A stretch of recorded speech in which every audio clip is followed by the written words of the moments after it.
స్థానిక సంస్థల ఎన్నికలపై చంద్రబాబు ప్రభుత్వం క్లారిటీ ఇచ్చింది. ఇప్పట్లో ఎన్నికలు నిర్వహించేదే లేదని స్వయంగా హైకోర్టుకు తెలియజేసింది. స్థానిక సంస్థల ఎన్నికలపై తాము ఎటువంటి నిర్ణయం తీసుకోలేదని, బీసీ రిజర్వేషన్లపై ఏకసభ్య కమిషన్ నివేదిక తరువాత వాటి గురించి ఆలోచిస్తామని స్పష్టం చేసింది. ఎన్నికలు వాయిదా వేసుకుంటూ రావడం కోసమే కూటమి ప్రభుత్వం కుంటి సాకులు చెబుతోంది అనే విమర్శలు వెలువెత్తుతున్నాయి. కార్పొరేషన్లు, మున్సిపాలిటీలు, పంచాయతీల పదవీకాలం ముగిసినప్పటికీ వాటి ఎన్నికల నిర్వహణ కోసం సిద్ధం కాకపోవడం కూటమి ప్రభుత్వ వైఫల్యమేనని రాజకీయ విశ్లేషకులు అభిప్రాయపడుతున్నారు.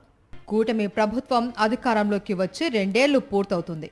ఇప్పుడు గాని ఏపీలో సక్రమంగా నియమ నిబంధనల ప్రకారం స్థానిక సంస్థల ఎన్నికలు నిర్వహిస్తే ఈ 2 ఏళ్ల ప్రభుత్వ పాలనకు అవి కొలమానంగా ఉంటాయి అనడంలో సందేహం లేదు.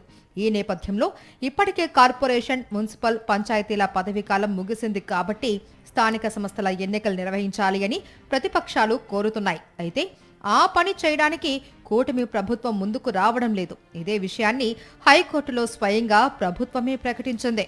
వేసవి సెలవులు ముగిసే వరకు స్థానిక సంస్థల ఎన్నికలు నిర్వహించబోము అని రాష్ట్ర ప్రభుత్వం హైకోర్టుకు తెలిపింది. రాష్ట్ర ఎన్నికల కమిషనర్ నియామక ప్రక్రియ పూర్తయిందని, అయితే స్థానిక సంస్థల ఎన్నికలు మాత్రం వెంటనే ఉండవు అని చంద్రబాబు ప్రభుత్వం స్పష్టం చేస్తుంది. బీసీల సామాజిక స్థితిగతులపై గ్రామ, వార్డు శాఖల ఆధ్వర్యంలో సర్వే జరుగుతున్నదని, ఈ సర్వే పూర్తి కావడానికి మరో నెల పడుతుందని, ఈ సర్వే వివరాల ఆధారంగా బీసీ రిజర్వేషన్లను ఏకసభ్య కమిషన్ ఖరారు చేస్తుందని ప్రభుత్వం హైకోర్టుకు తెలిపింది. కాబట్టి స్థానిక సంస్థల ఎన్నికలను ఇప్పట్లో నిర్వహించేది లేదు అని ప్రభుత్వం తేల్చి చెప్పింది. స్థానిక సంస్థల ఎన్నికలను ప్రభుత్వ పనితీరుపై రెఫరెండంగా ప్రజలు భావిస్తారు. కూటమి ప్రభుత్వం అధికారంలోకి వచ్చిన తరువాత ప్రజల్లో వ్యతిరేకత తీవ్ర స్థాయిలో పెరిగింది. సూపర్ 6 అంటూ అలవికాని హామీలను ఇచ్చిన కూటమి పెద్దలు ఎన్నికల తర్వాత ఆ హామీలను అమలు చేయలేక చేతులెత్తేసింది. ఎన్నికల్లో లబ్ధి కోసం నోటికొచ్చిన హామీలను ఇచ్చిన చంద్రబాబు అనుకో ఎన్నికల్లో గెలుపొందిన తర్వాత ప్రజలకు మొండి చేయి చూపారు. రాజకీయ కక్ష సాధింపులకు, డైవర్షన్ రాజకీయాలకు పాల్పడుతూ రెడ్ బుక్ అరాచక విధానాలకు పాల్పడుతుండటంతో అధికార టీడీపీ నేతలను అన్ని వర్గాల ప్రజలు చీదరించుకుంటున్నారు. 2 ఏళ్ల కాలంలో ఎన్నడూ లేనంతగా రికార్డు స్థాయిలో అప్పులు చేసింది కూటమి ప్రభుత్వం. సంక్షేమం, అభివృద్ధి అంటూ మాటలే తప్ప అమల్లో మాత్రం అడుగు ముందుకు వేయడం లేదు.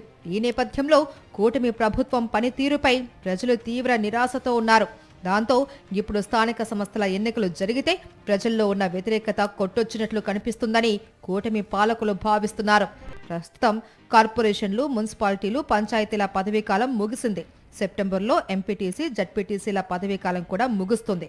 మరికొంత జాప్యం చేసి ప్రజలను మభ్యపెట్టి ఆ తర్వాత ఏదో విధంగా ఎన్నికల్లో గెలుపొందాలి అనే ప్రయత్నంలో భాగంగానే ప్రస్తుతానికి స్థానిక ఎన్నికలను వాయిదా వేసుకున్నారు అని ప్రతిపక్ష నేతలతో పాటు రాజకీయ విశ్లేషకులు అభిప్రాయపడుతున్నారు.